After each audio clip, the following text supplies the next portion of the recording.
Great. Well, welcome everyone to this special meeting on Friday evening, March 1st. And Madam Clerk, can you please call roll?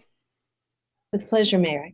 Councilmember Gothels is in traffic and will be arriving shortly. Councilmember Pappen? Here. Councilmember Lee?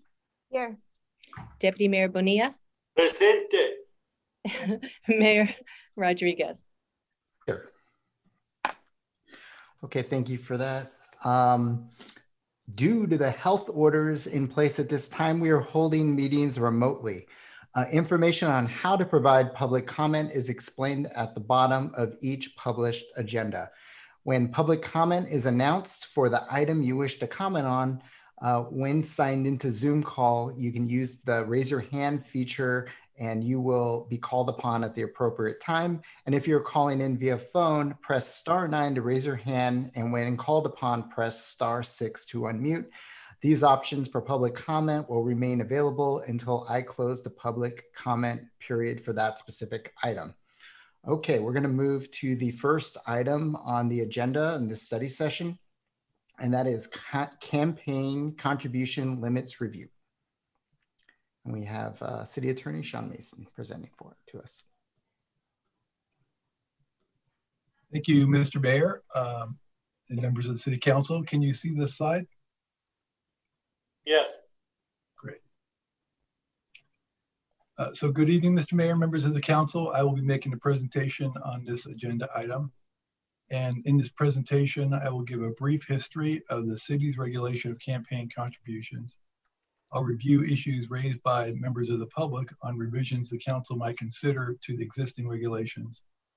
I'll discuss some additional potential regulations raised in a conversation last Friday with Councilwoman Lee.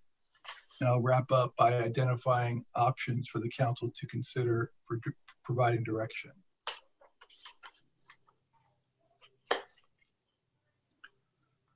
The state has regulated campaign contributions for many years and requires candidates to disclose contributions made to their campaigns.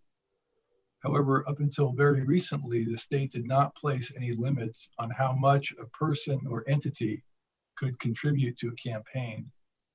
In 2004, the City Council adopted an ordinance that for the first time in the city of San Mateo limited the amount individuals and entities could contribute to City Council candidates. In 2017, the City Council amended this ordinance to increase the amount an individual could contribute from $250 to $500, and the amount organizations or entities could contribute from $500 to $1,000.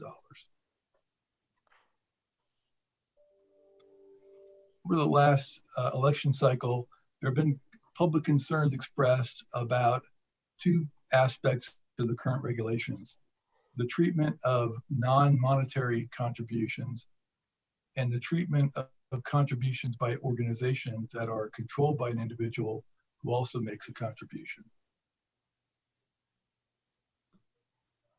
With respect to the treatment of non-monetary contributions, under state law, non-monetary contributions are treated the same as monetary contributions, except for a couple of narrow exceptions.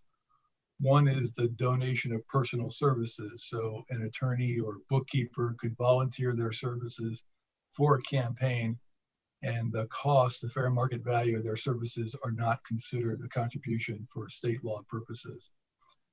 In addition, the state law allows for an individual or organization to host a fundraiser in their home or office where the cost of the event is $500 or less, and that cost is not considered a contribution for state law purposes. Under city law, non-monetary contributions are not subject, for the most part, to the limit. So this would include, like state law, the donation of personal services, and includes home and office fundraisers. The city differs from the state law in that those contributions are not considered contributions regardless of the cost. And the city's law also allows for the donation of goods in addition to these other categories of contributions, non-monetary contributions, that are not considered contributions for the purposes of applying the contribution limit. So there has been public concern expressed that this is a large loophole that makes it too easy to avoid the impact of the limits.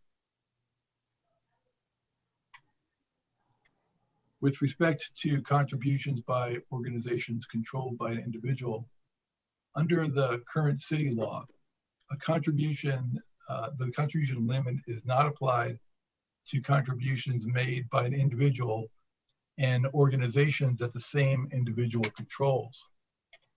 There is a public concern under these circumstances that an individual could make a $500 contribution on their own behalf, and then a $1,000 contribution for each business entity they control, and could be several. Under state law, the state law would require aggregation of contributions made by an individual with those made by business entities that the individual control, and the total would be subject to the limit for disclosure purposes and now for the new contribution limit. On Friday, after the packet was published, I had a conversation with Councilwoman Lee, who expressed interest in council consideration of a couple additional changes to the campaign regulations. The interest involved greater transparency on the disclosure of the location of donors, that is, whether donors are from the city or from outside the city. And then the other is addressing the rising cost of city council campaigns and the impact of that cost on equity issues. With respect to the first issue, enhanced disclosure, under state law, campaigns are required to disclose contributions and provide a great deal of information about those who make contributions.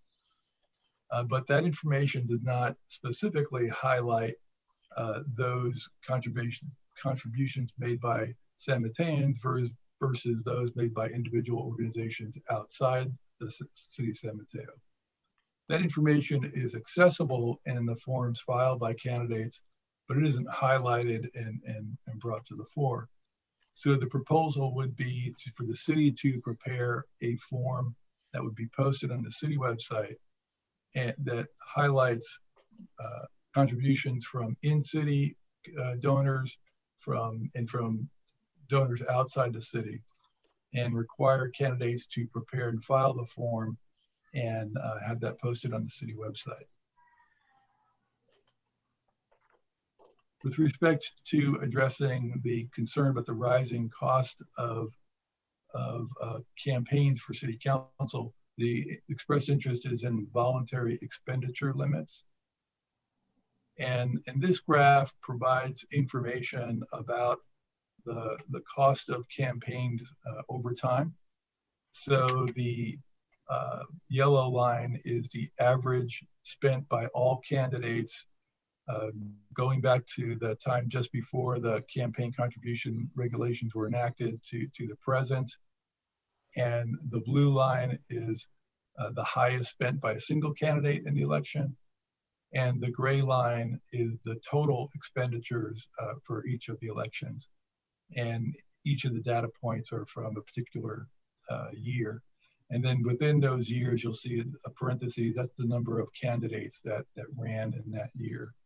And so you can see that over the last couple of elections, the 2017 election and 2020, there has been a dramatic rise in total expenditures and average and then the highest by a single candidate. So the concepts that were discussed in our conversation last Friday were that there be a voluntary expenditure limit that's provided for in the code.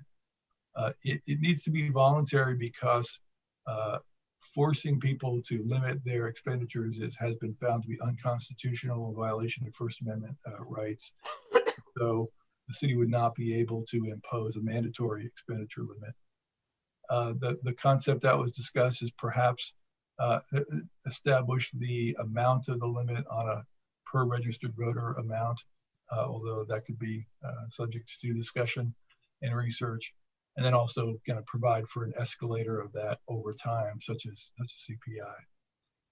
Since our conversation, Councilwoman Lee has learned about a number of agencies that have voluntary expenditure limits, and there are several that actually link the commitment to the voluntary expenditure limit to the contribution limit allowed under the ordinance, so that if a candidate commits to limit their expenditures to the established amount, the amount of contributions that individual contributors could give to that candidate is higher than if they did not commit to the expenditure limit. That's an approach taken by a number of agencies.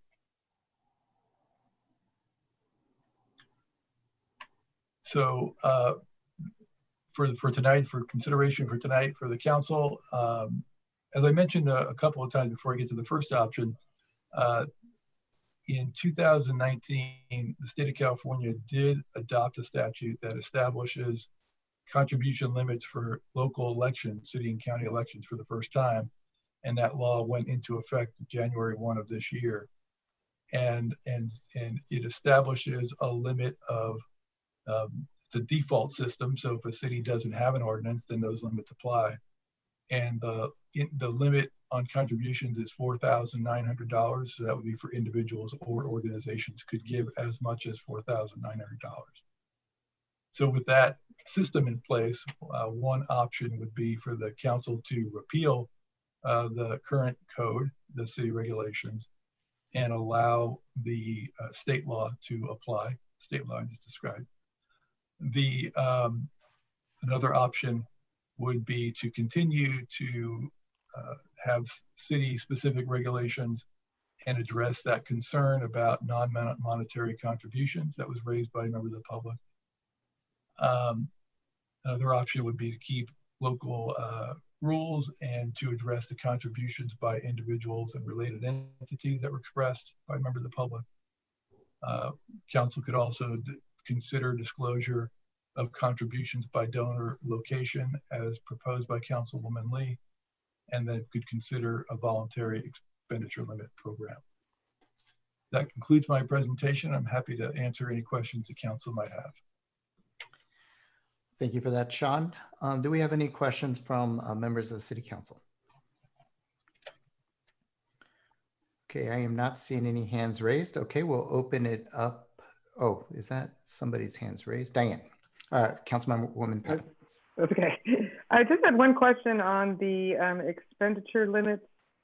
Was there a difference if it was a presidential election cycle or not? Does anybody know? I don't know if the cities that have adopted those, do make a difference. But the concept would be that the expenditure limits would be special expenditure limit that would apply to the city council election. Yeah, no, I got that. It's just bigger voter turnout. That was what I was getting at. The other thing was on the this idea of reporting on the local versus outside the city. What on that slide you said that the city would post it on its website. Who would compile it? I'm sorry, I missed it. I'm sorry. The city would be compiling which donations are from within the city limits and without. I think the concept is that the city would provide the form, and then provide that to candidates, and they would actually input that information themselves. And at that point, the only task the city would be involved in is uploading it to the website.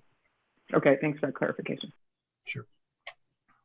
And through the mayor, I believe I can fill in the question that Councilwoman Pappen asked about the expenditure limits fluctuating based on the election cycle year. And my understanding is that it's pegged to a cost per voter or a cost per population in most cases. And so it would naturally increase with the increased number of voters and residents. Great. Do we have any more questions by a member of City Council? I'm not seeing any hands raised. Okay, we're going to open this up to public comment. Thank you, Mr. Mayor. The first speaker I'm showing is Mike Dunham. Good evening, Council. My name is Mike Dunham. I'm not a San Mateo resident. I live in Burlingame, but as a number of you may know, I ran for Burlingame City Council 2 years ago, and I think have a somewhat unique perspective on the situation you're facing. I also served as my own treasurer, which a lot of people said you should never do because you can't fire yourself if you screw up. So I also felt the sort of pressure to be able to tick all the boxes correctly, follow all the rules. I would strongly urge you to consider, of all these options, start with lowering the individual limit for campaign contributions. I think I spent a lot of time studying sort of Burlingame's history of contributions. And what I saw frequently was the best funded campaigns would basically get a max donation from one person and then a max donation from their spouse. So you could basically, when that limits $500 a person or more, that's $1,000 a pop that you're raising. And for a household to be able to afford $1,000 for a political donation in a single race suggests that's an extremely wealthy household. And so if you wanted to tamp down sort of the amount of money you were spending on elections, I'd suggest starting there and cutting that limit to back down to $250 per person or lower, and then peg it to CPI so that you're not worried about it becoming out of date. And I think if you look, it's not a coincidence that you look at that chart earlier on per campaign and overall spending, that in 2017, when the limit was raised, you just saw the amount of spending skyrocket. I would also suggest you bring the individual contribution and the organization contribution in line, make them the same thing, and cut the organization contribution down as well. Regarding the in city versus out of city, having done my own forms, I would discourage you from adding another compliance requirement on campaigns, especially for someone doing it for the first time or just relying on volunteers. It's easy to forget something. And if you have a city specific requirement on top of the state requirements, that's just tough. If anything, maybe, all the information is submitted, maybe have some sort of aggregation where after campaigns submit their forms, a city staffer or someone goes through and calculates, okay, here's how much came within the city borders, how much didn't, and post it somewhere rather than put it on the campaigns. And then finally, on the sort of quote unquote loophole around non-monetary contributions, I think that's actually quite reasonable to set a cap on those. I don't know any campaign attorneys or fantastic media consultants, but it wouldn't surprise me if someone who's really connected could have a friend give them $10,000 worth of services and totally blow away those limits. So I think that would be a reasonable loophole. Anyways, thank you for studying this issue. I think it's important for local elections, and I hope you guys make some changes for cleaner democracy. Thank you. Thank you. The next speaker is from Peninsula Young Democrats. Good evening, Mayor Rodriguez and members of the council. My name is Erin Kaiser, and I am the president of the Peninsula Young Democrats. It's really good to see you all today, and especially knowing that you guys are looking at this issue is really heartening to me. As you probably know, the purpose of our organization is to advocate for issues that are important to young people, and also to help young people get elected to public office locally and beyond. I do believe that looking at campaign contribution regulations is an important step in helping young people and more diverse candidates from non-traditional backgrounds get elected to office. Specifically, I think that having expenditure limits and ensuring that the folks that are running for office are on an even playing level, or rather even playing field, will help young people and people from different backgrounds get elected. I really appreciate, again, you guys taking the time to look at this, and I do hope that you will support making some changes in San Mateo. Thank you so much. Thank you. And our next speaker is Carol Seinfeld.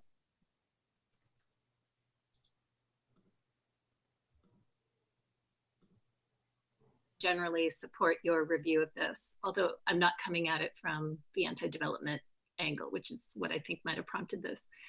It just shouldn't be that someone has to raise an astounding amount of money to serve on council. This certainly wasn't the case, or to run for council. This wasn't the case in my previous communities, and it's been eye-opening this past year. So I'm glad you're reviewing this. Thank you. And for the sake of better and, as you say, more equitable democracy, please take some action to limit campaign funding. Thanks. Okay, thank you. The next speaker is Elizabeth Wheel.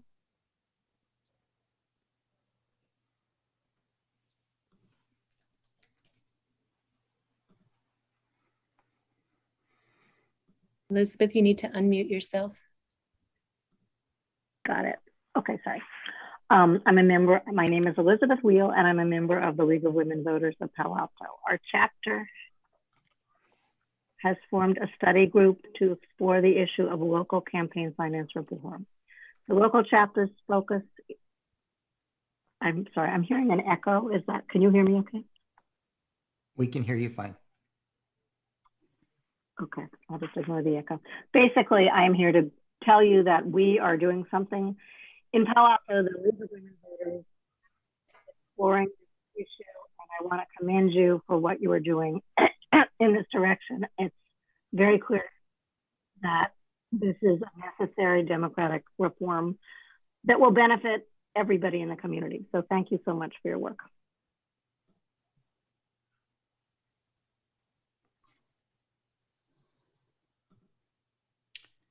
Okay, thank you. I'll step in for the city clerk and call on our next speaker, Sarah Fields. Hi, good evening. This is Sarah Fields, San Matean. I'm really pleased that you're looking at this issue. I would like to second what Mike Dunham said. I really think that the limits around individual contributions should be looked at. You know, I probably doesn't even really apply to that many contributions. It would be interesting to know that. And then the other thing that I didn't see, but I think should be, you know, further explored is in other cities. I'm thinking about Mountain View in particular, where there's a spending cap. That should be looked at. And as well as if there are any sort of negative impacts of those caps. You know, I think the more transparency, the better. But you know, in Mountain View, I think in particular, there's something that happens where, because even though there's this cap, there's money raised, and that excess money can then go to contributions to local organizations. You know, how does that impact kind of the campaigns and the reputations of the candidates?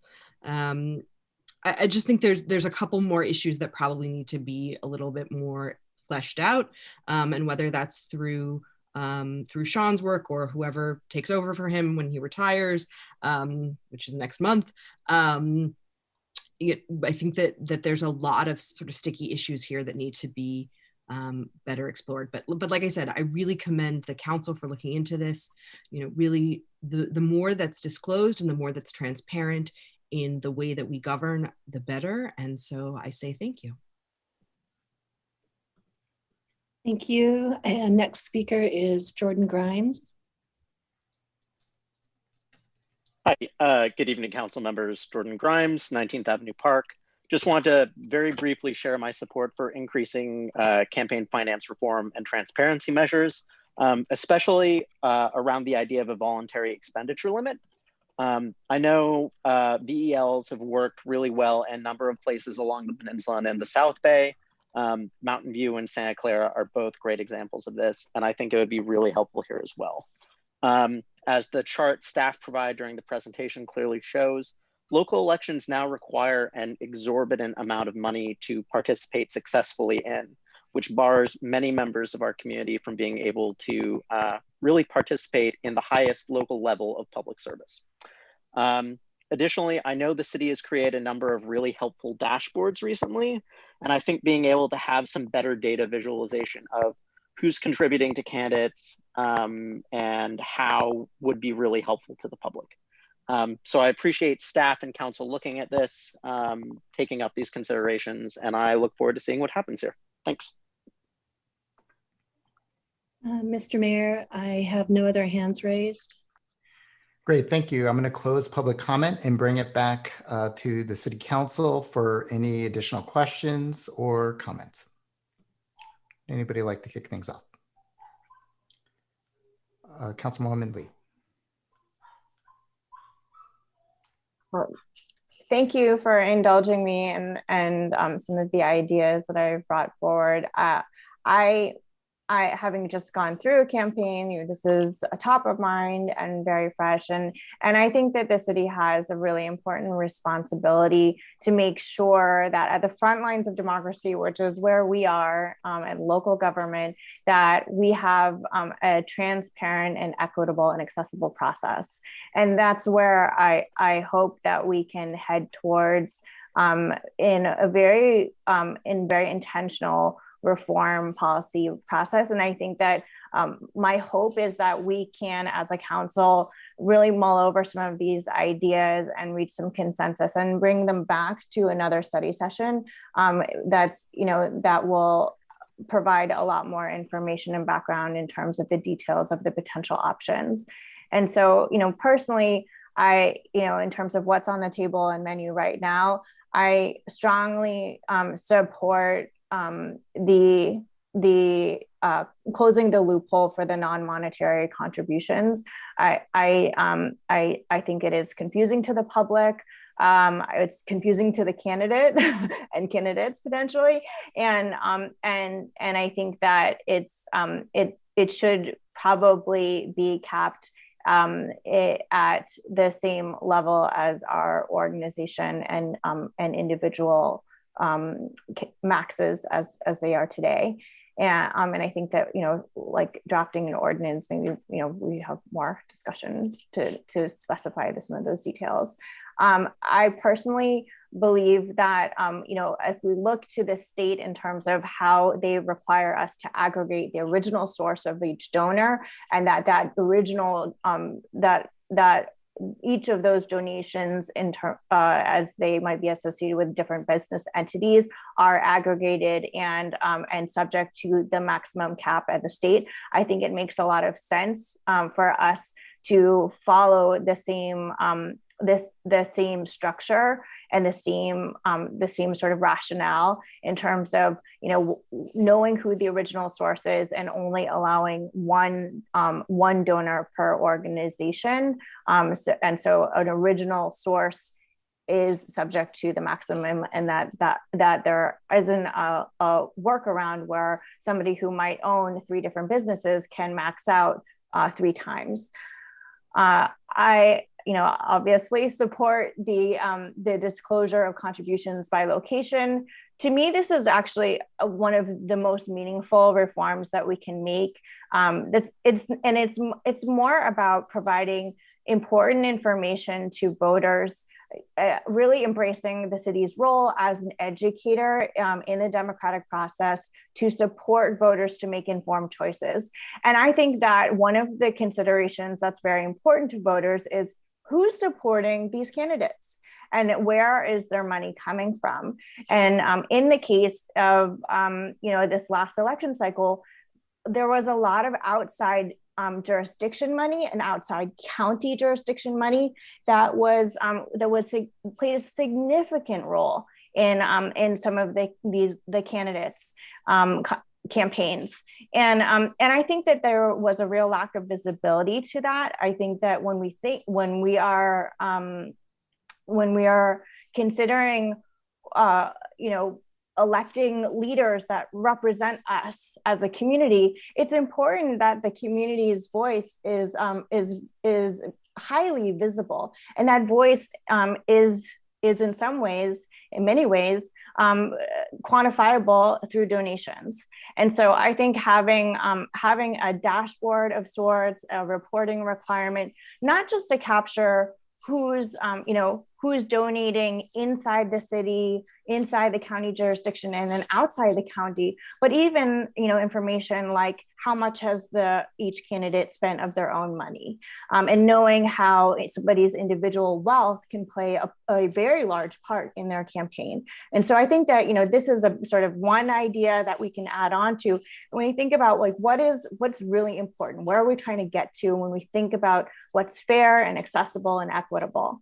And lastly, I strongly support the idea of having voluntary expenditure limit program, and even and capping and having tying that to that program and that opting in program to the contribution caps at an individual and organizational level, which I think will really give it the leverage and the force that's needed to make it a meaningful program that is incentivizes true participation across the board. And you can see in Mountain View for many years, they've had consistent 100% participation, and it's been a very successful program, and I look to it as a model for success, and I think that I think it's really an exciting opportunity for us as a city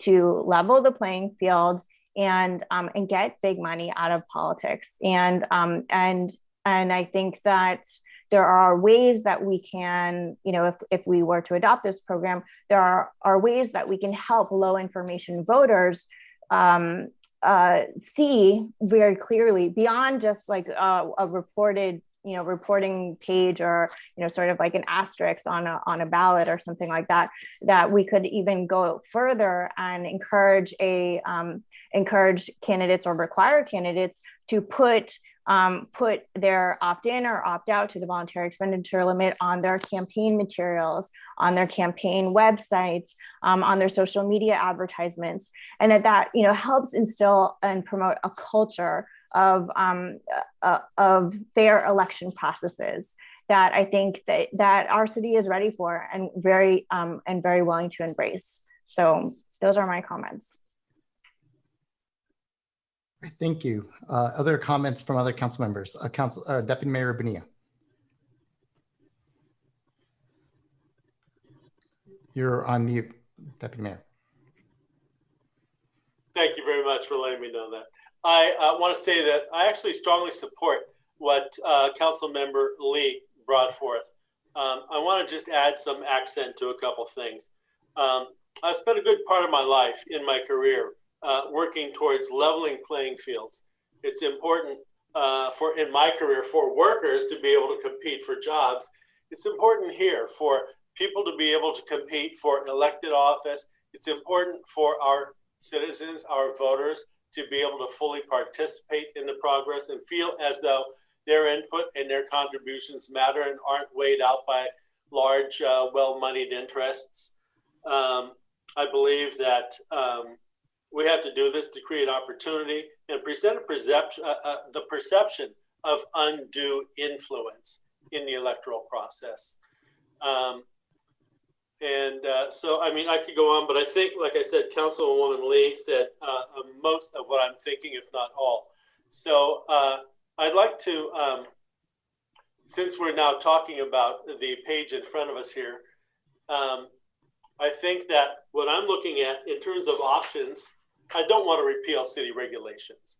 I think that I would like to see us go ahead and make some adjustments to city regulations, some changes. Non-monetary contributions, I do feel need to be limited. I think that has been a large and largely misunderstood loophole, and they should be limited, I believe, to similar to individual contributions. And speaking of those, I think individual contributions should stay at $500 for an individual and $1,000 for an organization. But an individual can only make a contribution if they own 10 organizations from one of their organizations, okay? And I think the total contribution between the two should be limited to $1,000 because Otherwise, that just outweighs anything most members of the public can do. And it presents, again, an outsized voice in the electoral process. I'd like to see a limit to the in-kind contributions per contributor, maximum of $1,000 per contributor, but a maximum of $5,000 in those kind of in-kind contributions. I think to have those things go on to be huge amounts caused by having a large number of people making in-kind contributions would also be greatly unfair.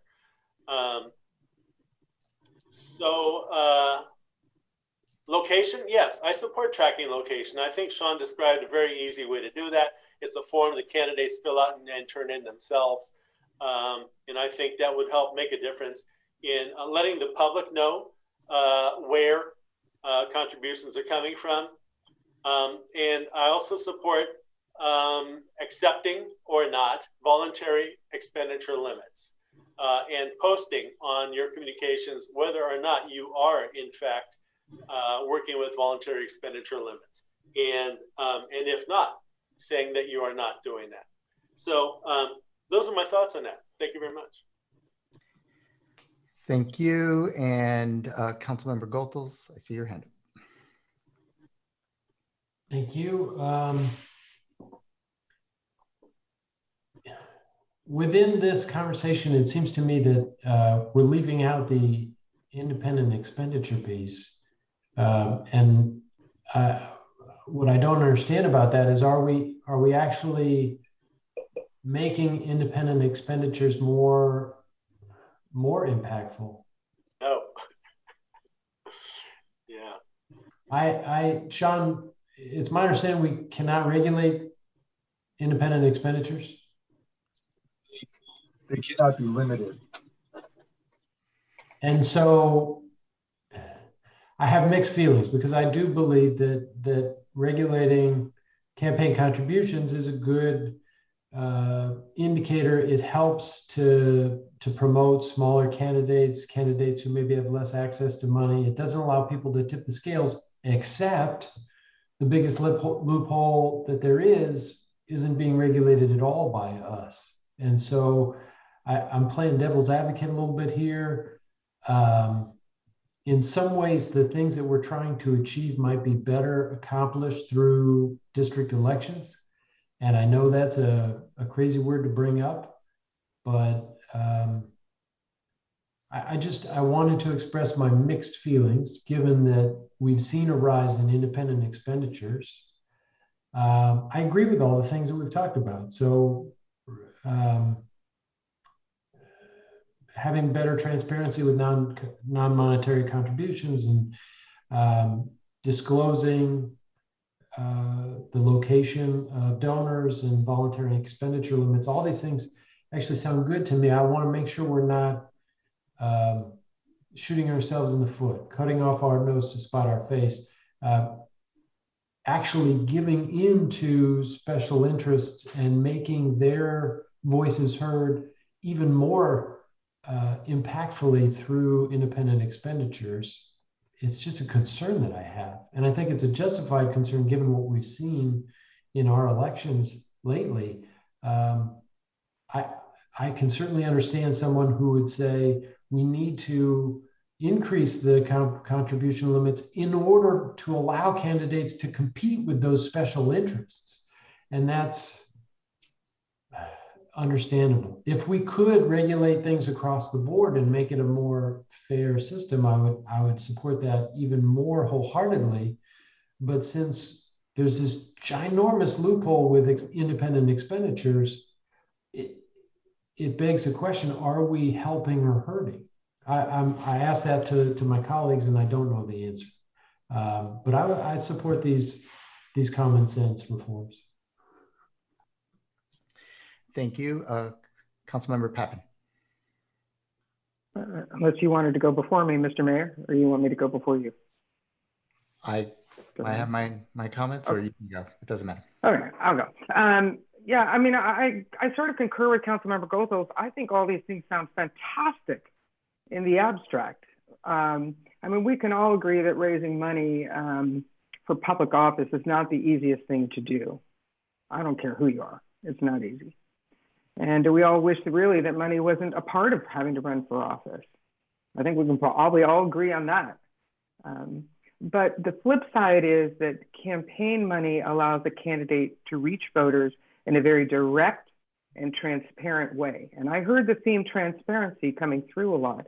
And I think what happens is if we do greater restrictions of what a candidate can raise, it has those unintended consequences as it relates to third-party money. And I think it really exacerbates the power and the influence that third-party money has. You're allowing the third-party money to speak to donors, to voters, excuse me, rather than the candidate doing it directly, having raised the money directly and doing it in a transparent way. So, you know, I don't have all the answers. I just raise these more for the unintended consequences of it. I also worry that if we end up restricting further what a candidate can raise, is this going to be only something for the rich? If you're independently financed or you can, you know, finance yourself, then that's what it's come to. Again, another intended consequence. I don't have all the answers to it. I just want us to be careful as we go forward that we're taking into account the big picture. I mean, we all like to say no more money to campaigns, but I just feel like the flip side is it does allow the candidate themselves to reach out to the voters directly in the most transparent way. So I do have some worries about that. I would like to explore further the idea of the caps. I still have some additional questions on it as it relates to the spending cap. As far as the other one, I'm not sure. Again, I think we're, the other one being changing our laws as it relates to organizations and individuals. Because again, I think that's where the power of third party may come in as we further restrict what the city has right now. As far as tallying local contributions, that's another one where I worry about unintended consequences. I mean, you could have the most local of candidates who happens to raise money outside the city, but does that make them any less locally entrenched? Let me just give you an example. Let's say we have a young woman born and raised in San Mateo, the daughter of immigrant parents. She has worked very hard advocating on local issues. And in doing so, she's made quite a few connections with certain, say, national advocacy groups. And they donate large amounts of money to her campaign. She's got 3 times more money than any candidate, and 90% of it came outside of the city. Does this make her any less of a local candidate? I just don't know. So what I get worried about is the unintended consequence of somebody just going to that number and saying, you don't represent our voice. And that just may not be the case. So the number could be used almost as a weapon and maybe not an accurate one. Maybe like the example I just gave, that is somebody who's really well entrenched and has worked long and hard advocating for issues that are important to San Mateans. But if somebody's just going to be, hanging their hat on that number, I'm not sure that's the fairest way to treat someone. So again, these are unintended consequences. I don't have all the answers, but I worry about things that we might not have thought about, or the downside to some of these things, like the idea of the greater power you give to third parties or restrict further what a candidate can raise. So I wish it was gone altogether myself, trust me. It is one of the most difficult things about running for office. I love this work, but it is a very difficult thing to go out and raise money and try to reach the voters directly. So that's kind of where I am on it. Great, thank you, Councilmember Pappen. Okay, I pretty much strongly support most, if not all, the reforms that we're talking about here. I mean, I really think they're going to go a long way towards improving the transparency, the fairness, and the integrity of our local elections. And I feel like we need that now pretty much more than ever.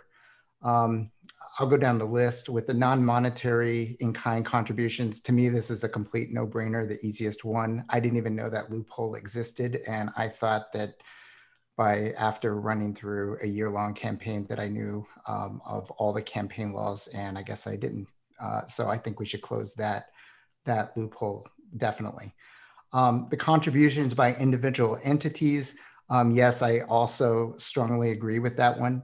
It makes a lot of sense to me because it was very confusing to me when I was running and I had a professional helping me understand it.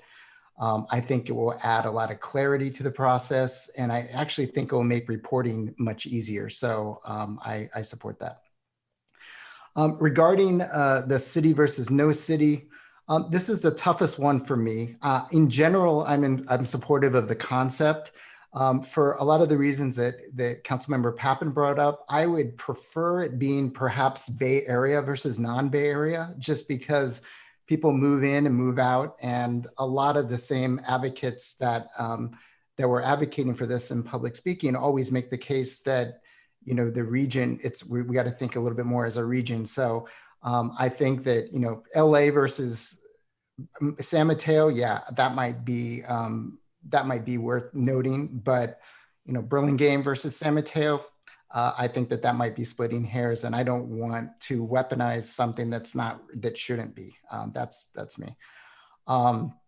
I also do share the concerns by a public speaker, Mr. Dunham, regarding making things even more complicated than they already are with reporting paperwork.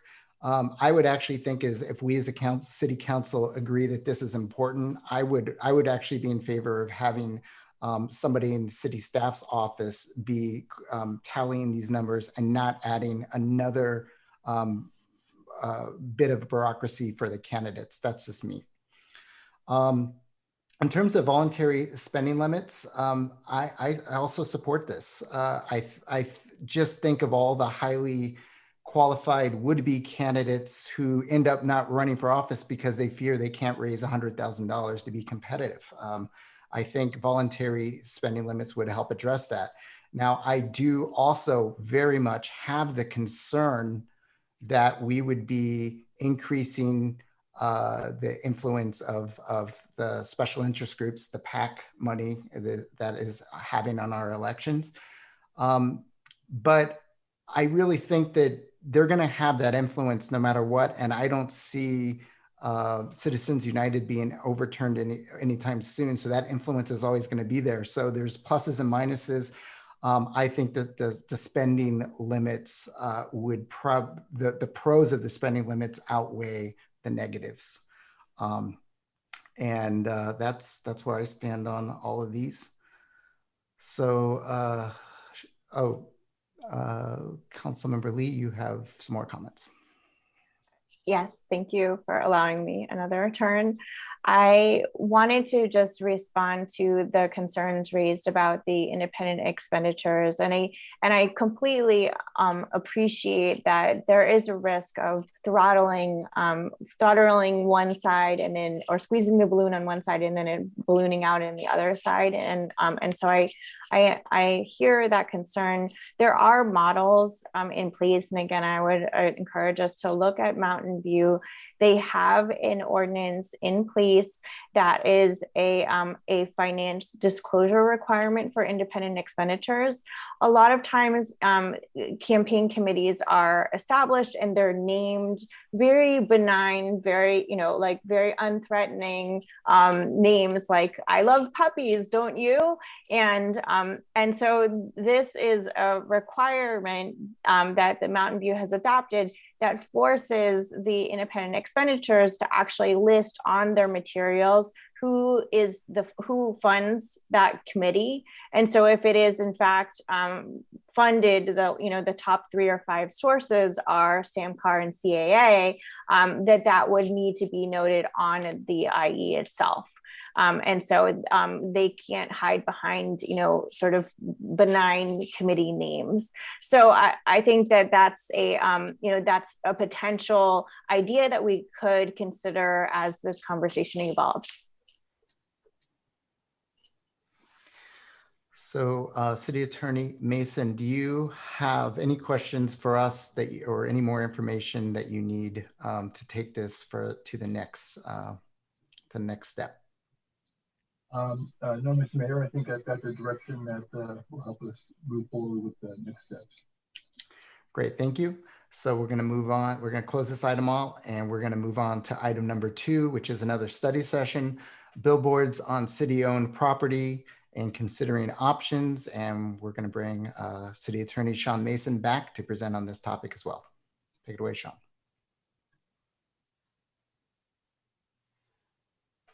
Thank you, Mr. Mayor, and members of the council.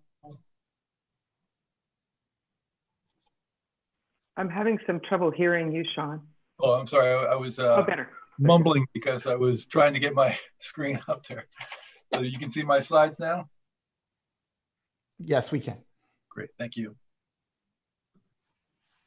At the 2020 goal setting session, the City Council discussed the potential for non-tax revenue sources and directed staff to explore different ideas, including leases from billboard companies for billboards on city land.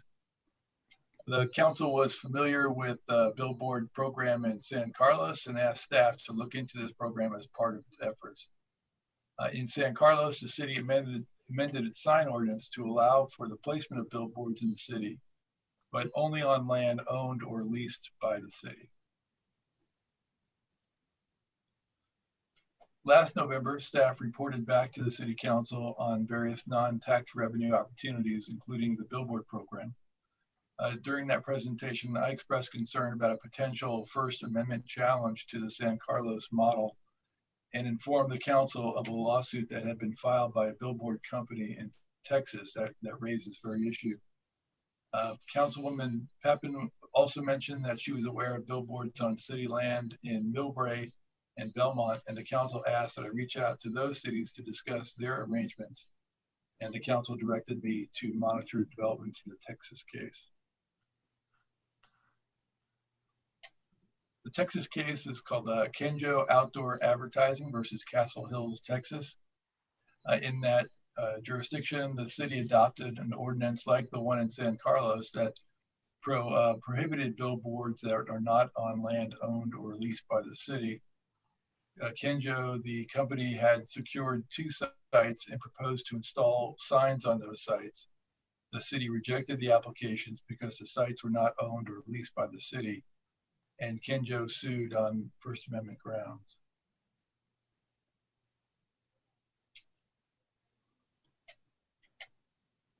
The Texas case was resolved through a settlement when the city chose not to defend the legality of its ordinance. The case had been filed late last September, and the parties almost immediately entered into settlement discussions. Those arrangements were concluded by the end of the year, and the case was dismissed in early January pursuant to a settlement agreement. Under the agreement, the city allowed the sign company to install the signs on its 2 sites and amended its code to prevent any more billboards from being installed in the city. As directed by council, I researched the lease of city land for billboards in Millbrae and Belmont. In Millbrae, the city did adopt an ordinance like the one adopted in San Carlos and has leased city land for at least 1 billboard. In Belmont, there was a different approach. In Belmont, a sign company had operated for many years several old, outdated billboards. The company wanted to install a modern electronic billboard in the city and offered to remove several of the older billboards in exchange for the right to install a new sign on land owned by the city. The city approved this arrangement pursuant to a provision of state law, the Business and Professions Code, section 5412, that authorizes cities to enter into relocation agreements with sign companies to address legal non-conforming signs. So under that agreement, the outdated boards were removed and a new electronics billboard was installed along the freeway on city-owned property, and there was a lease between the sign company and the city. So in terms of the council's options on this issue, one is that to do nothing, just leave things the way they are, but this option doesn't really meet the council's interest in generating revenue. The council could adopt the program modeled on the San Carlos ordinance program. There is some negative risk with this. There's a legal risk that someone could challenge in the matter that the challenge was raised in the Texas case. Now, the Texas case was not resolved. The court never did issue a ruling on that First Amendment claim, so it's not citable as authority that the program does violate the First Amendment, and there is really no case directly on point. But I do have a concern about that argument. The positive of taking this approach is it allows for the greatest revenue potential for the city. Third alternative would be for the city to pursue a Business and Professions Code Section Form 12 negotiations with the owner of the billboard, the one billboard in the city of San Mateo, to relocate that billboard to city property. This appears to be authorized by state law, so the legal risk would be minimized, and it would provide for some revenue benefit to the city. That concludes my presentation, but happy to answer any questions you might have. Deputy Mayor Bonilla, kick things off. Thank you very much, Mr. Mayor. I have two questions. One is, with this program, if we were to decide to go forth with billboards at, say, the golf course site, would this include public hearings like any other change in land use? Yes, there would have to be an amendment to the sign code, which would go through that process. And so there'd be opportunities for public input at that stage. And then when the actual billboard was installed, there'd be a process for that as well. Okay, good. Now, the other question, what if, could we do something like this? Let's say we choose to do the third option, or no, the second option, the San Carlos option. But in doing so, we also grandfather and exempt the existing billboard, right? So we go forth, we're moving towards putting billboards on city-owned property, but then we offer the exempted billboard an opportunity to move and improve their abilities to convey their messages on city property. Could we do that?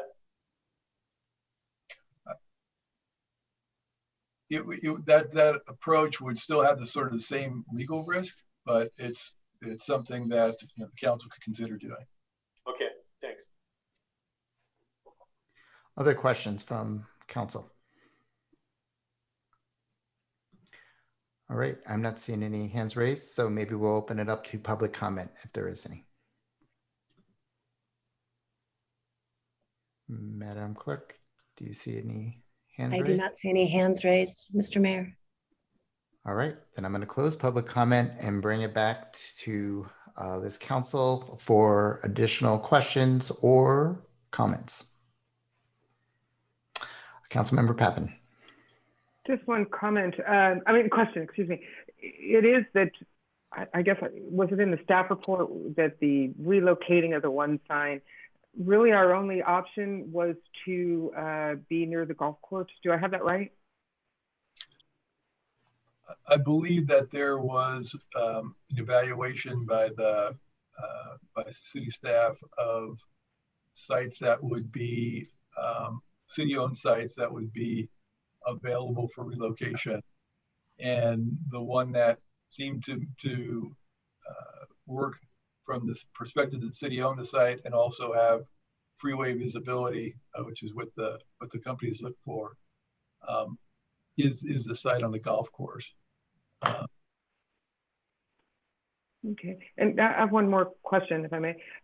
It is that this concept in number 2 about leasing, they would have to lease the property from us, correct? That's right. Right? That's right. And if we didn't own the property, we would have a lease and then we would sublease, Sean, to a potential billboard operator. Is that right? So the way what the San Carlos ordinance says is that billboards as a general rule are prohibited.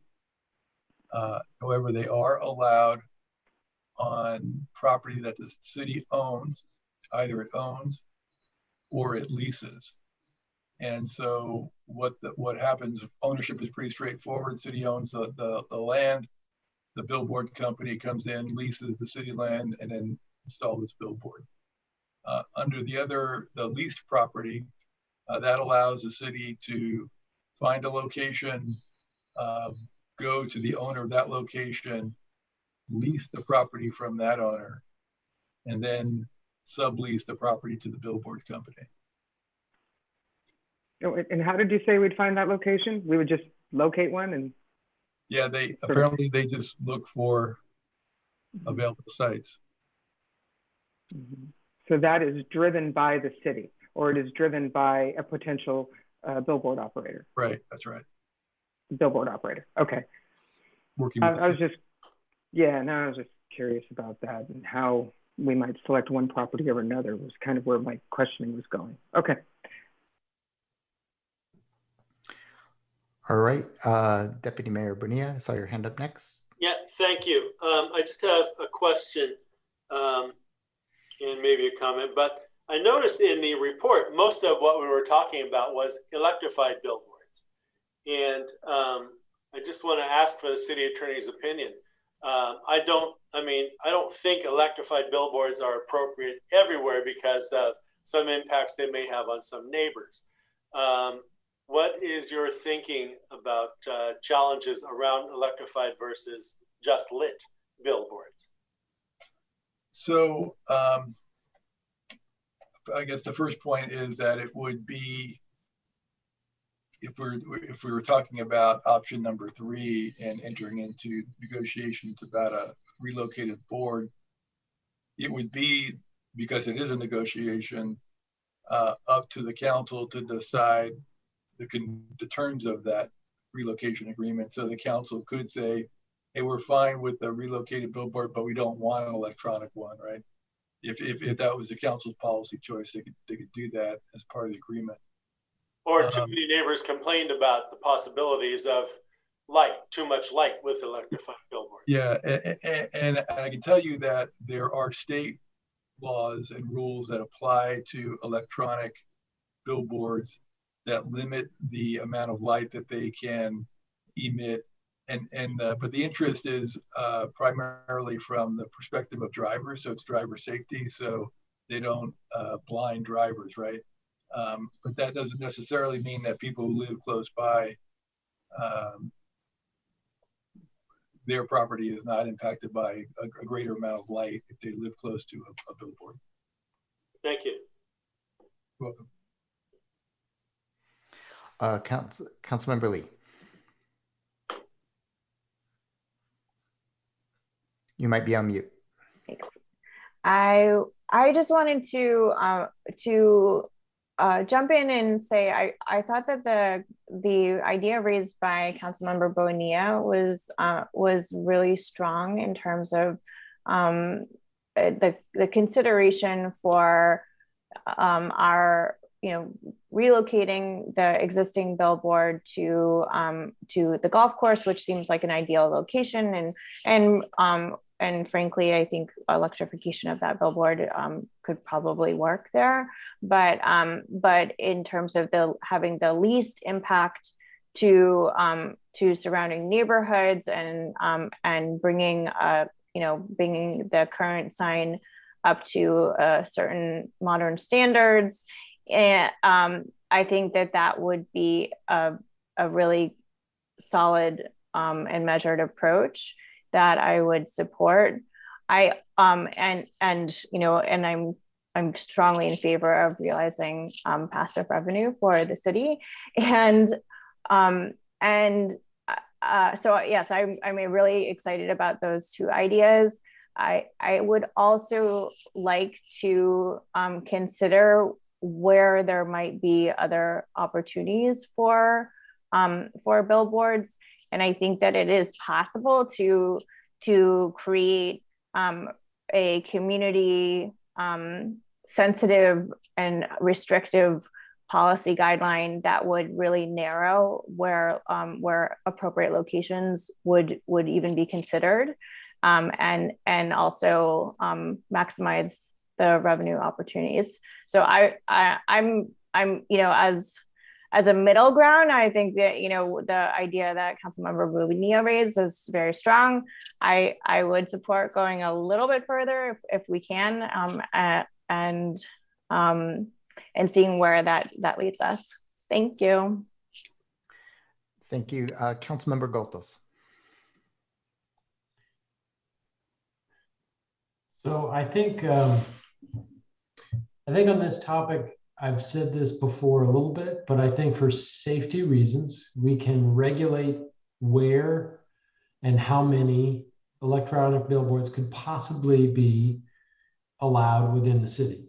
And that number should be, it should only be along the freeway. I mean, we're just talking about 101 and 92. It should not be directly next to a residential neighborhood. So that limits parts of 92. It also limits parts of 101. It should not be too close to each other for safety reasons. So if they have to be 1,000 feet from each other, then we're only talking about a maximum of 3 or 4 possible sites for a sign within the city. One at Poplar Creek, one behind Target, perhaps one over by the Crossroads. So I mean, really, when you regulate it by location for safety and not being directly next to a residential neighborhood, you're really only talking about 3 sites. If the city applied to essentially have those 3 locations and we granted ourselves electronic billboards in those 3 locations, you know, it would just happen to make it so that it wouldn't be safe for anybody else to have one. And, you know, I think in some ways that serves the dual purpose of, number 1, being safe, and number 2, not bugging residential neighborhoods, and number 3, generating city revenue. That's the strategy that I would propose. Great. Deputy Mayor Bonilla, more comments? Unmuted comments? So I want to say, I think Member Gothel's comments are interesting and present a more concrete idea of some possibilities. I think a combination of what I proposed and what Councilwoman Lee was supporting along with her additional recommendations and what Councilmember Goethals is saying would be to pursue maybe that path where we make these particular areas available because they are away from citizens' residential areas. There may be one more I can think about over on the other side of 101, but we'd have to think about that. And so I think that, like I said, if we could have actually our first lease from the existing billboard. If, like I say, we grandfather them, they could stay there under conditions that they have in place. Or if they wanted to, they could move to one of the newly designated spots and improve their billboard, have an improved billboard there. So I think there's an opportunity for that. Other than that, I mean, I support the direction of where we're going. I think a combination of the second and the third options is what we should use. Thank you. Councilmember Pappen. Just a quick question. If it is that safety would be the determinative factor, or health and safety, however one would want to phrase it, is that something then that would insulate or reduce some of the legal risks that we talk about with respect to item number 2?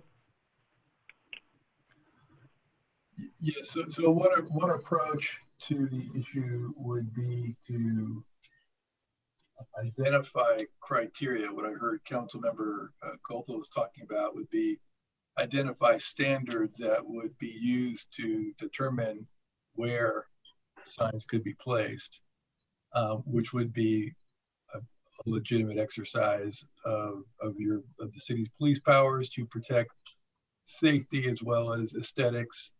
That's a legitimate basis for drawing up standards to apply to applications for billboards. And so, that could be an approach that the city take a close look at where locations could be appropriate, what those standards ought to be, separation requirements, proximity to residential, those types of things, and see where you come out. You might have 3, 4, maybe more sites. You might have less, and then build, you know, a regulatory system around that. And it may be that limits you to properties owned by the city. It may be that there are other properties that meet all those criteria that are not owned by the city. And certainly the safest approach would be, if that's the case, that the owner of that property would be able to enter into a lease with the billboard company to place a board on that property, right? So that is a legitimate and certainly there's much less risk with taking that approach. Let's look at it from the standards first, to develop, based upon a close look at what the community looks like, develop standards that protect intrusions into residential neighborhoods, protect public safety, and see where you wind up then. But would that be tied, if I may, through the mayor, it would be tied then to the city would have to have a leasehold interest in order for someone to put up a sign where we've designated will not interfere with public health and safety? You know, it is that aspect of it that gets you right back into the legal concerns. If you don't have that requirement that it be on property that's owned by the city or leased by the city, but just apply those standards, right, then I think you're in good shape from a risk perspective. It is requiring that it be put on the property that the city either owns or leases that creates the risk. Because you're basically saying, remember, this is a speech activity. And by imposing that requirement, the city is basically saying that these commercial entities can speak as long as they do it on our property. And you can't speak on private property. And it's that that's the concern about whether that would be permissible. That type of limitation would be permissible if challenged. So if we allow, so if I may just continue on with that, if we allow it just based on the fact that it doesn't violate health and safety, but then we're not in that equation, the city, and this idea of the city wanting to generate revenue, right? Those would be maybe some private spots, or? Yeah, I mean, you could be in the equation from the perspective, if this turns out, as you start to look for, you know, safe and unintrusive sites, I suspect the golf course would be one of those sites. And so there may be an opportunity for at least one, maybe more there. And so there would be that opportunity to participate. And one approach might be, having heard the comments, is to pursue option 3, and then on a parallel track, do an examination of the community to find out, you know, where some other locations might be. I just don't get how those would tie into generating revenue if we weren't in that equation. That's what I'm trying to. Yeah, well, if the negotiation with the billboard owner on option 3 is to relocate it to the golf course. Oh, yeah. No, that I get. Yeah, no, that I got taken care of, but I was intrigued by near Target and maybe Crossroads, and I was trying to figure out how the city gets in that equation, and that's kind of where I was headed.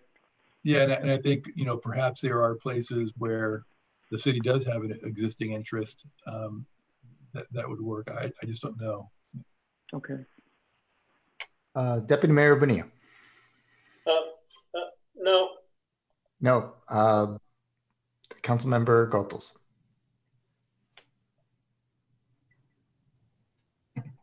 You might be on mute. So I think we can pursue opportunities where we ourselves are maybe even entering into contractual relationships with Target and Crossroads for the purpose of putting up a billboard ourselves as the city. It's not currently allowed, but we could pursue that. And if we are able to secure that contractual relationship, and so we are hosting these billboards in a couple of different locations around the city. We don't own it, but we put in the permit for it and we collect the revenue. We would be able to limit how many billboards there are based on our safety concerns and our police powers. That's my proposal. So we can identify how many and where and pursue it first. And based on all of those things, determine how this ultimately goes, and also ensure that we don't see 100 billboards, because we would be regulating this through our police power. I think that's a fair way to go about it that benefits the city and benefits the residents. Councilmember Pappen.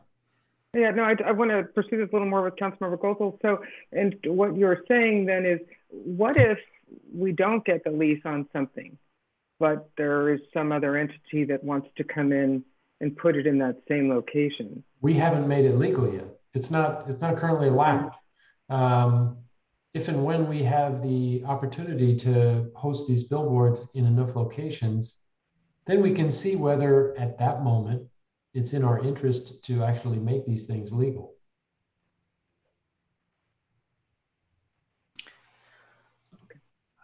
Is there a chance that when we make it legal that we open the door to other entities to come in and negotiate with other property holders about putting up billboards there? Because we're saying you can put up billboards, right? The city's going to do it. We're negotiating with private property owners. We get to determine exactly how many under the regulations that we will pass at some day in the future. I mean, for example, if we say that they have to be 1,000 feet apart for safety concerns, you can figure out how many that would be. And it may be that there are additional safety concerns that limit it even more. So you get down to 3, 4, 5 possible signs in the city. And if there are, in fact, 3, 4, 5 applications already in for us ourselves to host those, then we haven't limited it based on who owns the land. We've limited it based on our public safety interest, our police power. Right, but do you think that a private property owner is going to want to maybe get more than one bid on putting a billboard on that property? It's not legal yet. Okay, so I personally don't have much more to add. I really like a lot of the ideas that have been thrown out. I think city staff has their work cut out for them in terms of fleshing these out. I personally would love to see these ideas fleshed out a little bit more. I'm sure they're not fully fleshed out. They're not fully baked as we're talking about them now. City Attorney Mason, do you have any clarifying questions for us, or is anything else you need for direction to take us to the next step? I would just want to confirm what I'm hearing. I'm hearing at least a majority support, if not unanimity, about the idea of digging in, looking in the community about where signs might be located, and see whether that's a opportunity for existing city property or perhaps an opportunity for the city to acquire interest in property. And so I think that's part of it, right? The one thing that I haven't heard is whether there's interest in, even while that effort is underway, pursuing the negotiations with the owner of the one non-conforming billboard in the city with a relocation agreement to the golf course. So whether those negotiations ought to be initiated or not. A question for you about that, Sean. Is this something that you recommend being done concurrently, if that is kind of like a plan B, or would it be better for us to look down those other options we have and then fall back on this if it's a possibility? Does negotiating concurrently affect the I don't even know if it's the negotiation or even the additional information that we could get from the other ideas that were put forward. I think that it would, I think it would be safe to do them concurrently. I think that it is likely, given the location of the golf course in close proximity to the freeway. Also, parts of the golf course are not right up against residential, so you got that positive aspect to it. So I suspect that the golf course would come out as a good location anyway, and that would not necessarily impact other potential locations north or south along the freeway. And so I would think that they could be done concurrently. They certainly don't have to be done concurrently. That's a policy choice for the council to make. But I would think that it would be, it wouldn't tie your hands, is what I think is the likely outcome, to go ahead and see if you can get agreement for relocation of that billboard to the golf course site. Great, thank you. Councilmember Gothos. I just wanted to make sure that as we negotiate for that relocation, that we're not limiting ourselves, that we don't agree to anything in perpetuity, and that it's a relatively short-term lease that can be revisited over time as needed. Deputy Mayor Gothos. Deputy Mayor Bonilla. Yeah, thank you. I want to concur with what Joe just said, but I also think I support what the city attorney just said about being able to pursue these concurrently. Okay, and I agree with that, those sentiments as well. It looks like I see Councilmember Lee nodding her head and Councilmember Pappen. So how about that? Are we good? We are good. All right. I believe that's the last item on the agenda. So I'm going to close this item and adjourn this meeting. And in about 9 minutes, we'll have our regular scheduled meeting. And I'll see you all there. This meeting is adjourned.